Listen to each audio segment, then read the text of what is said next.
Hey everyone, welcome back to Hit Wicket. Before I get into today's video, be sure to like, comment and subscribe. I'd really appreciate the support. In today's video, I will be reviewing the third season of The Test on Amazon Prime. This is a spoiler-filled review, so if you haven't seen it yet, go ahead and watch it, then come back to this video. The Test Season 3 is 3 episodes in length, roughly an hour each, and delve into the World Test Championship final and the Ashes that followed them. It is once again an in-depth look into the Aussie cricket team, in particular the change rooms, the media, the families, and everything else. I do have to say I'm a bit annoyed they didn't include the preceding India tour, which I thought they performed well even though they lost 2-1. It would have been a good deep dive into what an Indian Test tour looks like, and how the team learned from it. I'm not sure if it's due to media rights, as I know the BCCI are super strict when it comes down to who can see what, so maybe they didn't allow any game highlights to be shown, but again, that's just pure speculation. The series begins with an absolute banger of a start. It's an amazing build-up of what we are about to witness, and even though I've seen every single one of these matches in full length before, it pumped me up to see it again. The WTC final had a good behind the scenes, and we got to see how truly important it was to the Aussie team. It wasn't just another game, it definitely meant something to the team, especially those with a large focus on Test cricket such as Nathan Lyon. Travis Head's resurgence and amazing knock was blazed in all its glory, with an epic montage and look back at his preparation leading into the game, which funnily enough was barely any at all following his wedding. I think a missed avenue was Smith's partnership with Head, and Smith's ton wasn't even mentioned once, but I felt it grinded India's bowlers to the dirt, playing a big role in that final. We got insights into Cummins and the tough period in his life with the passing of his mother, so this was a touching memory for him, and seeing him hug his father almost brought a tear to my eye. Also, as must happen, we did get a Kohli highlights package, and another look into how important and influential he is, not just on his own team, but on other teams as well. Getting him out gave Australia a huge sigh of relief and belief in getting the job done. The rest of the series focuses in on the Ashes, and while I won't go in depth about every single thing that happened, I'll mention the main parts I liked and what I didn't like.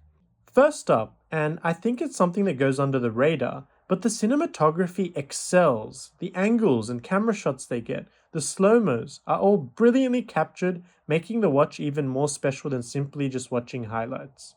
They did a very good job highlighting the significance of Ben Stokes and what he means as a player to the fans and to Australia. He is very much a nightmare bringer to the Australian attack, as he seems to line them up really well, and he brings his best cricket out when playing an Ashes series. He very much is the king on the chessboard that they need to knock down, and the series analyzes that extremely well. Another aspect I enjoyed was the look into the cricketers' families behind the scenes. We get to see how many children are a part of the community they have built, with many of the players having young children. They very much bond and mix together in order to help them get through the grueling long tours away from home. It was also great to see some recognition of Usman Khawaja, as he probably was Australia's best batsman during that period of time. The whole Bairstow run-out fiasco was superbly displayed. We got to see what it felt like for the Aussies in the Lord's cauldron of flames that it became, and how much abuse flowed their way. They do a lovely job setting up Lords as this proper place, where everyone respects the players and treats them fairly, while contrastingly, after that controversial dismissal, everything changes. The crowd is as rowdy as an English crowd can get, with it genuinely affecting the Aussie players. In India, it's different. It's just the fans shouting for their team and not saying anything if the other team is doing good.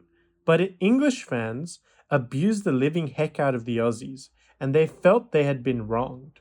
The in-depth look into Cummins as a captain, how much control he had over his own team, his methods against Bazball, his proposed solutions which didn't always line up with other senior members such as Smith, was all eye-opening. I enjoyed how he tried to keep the team united as possible through a difficult passage of them as a side with the multitude of abuse.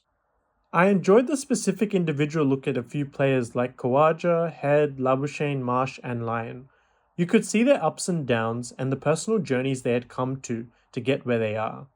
Some of it is really cruel, like Nathan Lyon's injury and how much that meant for him. For a man who shows few emotions, seeing him crying really made me realize what it's like behind the scenes when someone gets injured. They stick with him even when he goes back home, and I think it shows that he still has the hunger to go back to England one more time. He still feels he has unfinished business there, although it will all depend on his body. Marsh's journey from being hated by most Australians to being loved by many is great, and the pure skill needed to pull Mark Wood was on display, as all the other players were getting ripped apart by his bounces. Labuschagne's ton was extremely important in the context of the series, and at that end, he may well have kept them from losing 3-2 had he gotten out earlier. The series ends with that real feeling that although Australia accomplished being the Test champions and retaining the Ashes, they still felt like they missed an opportunity, which I also felt at the time as a fan. I would have loved to see a bit more of Andrew McDonald as a coach. Justin Langer was much at the forefront of the Test season 1, but McDonald plays behind the curtain, not interacting too much and showing very little emotion. I can see why the players like him, as he seems to be a bit of a pushover with little passion or inspiration to give to the team. You can see that Cummins is still learning his captaincy skills, and obviously he got better as time went along leading into that ODI World Cup. I think they aced the whole 2023 Ashes series. They covered most, if not all, what needed to be covered, and it was a great behind-the-scenes look once again at the Australian cricket team. I haven't rewatched Season 1 in some time, but it was definitely far superior than Season 2. I hope in the next season, if we get one, they go into the 2023 ODI World Cup, as that would make for awesome viewing, as well as a few more episodes.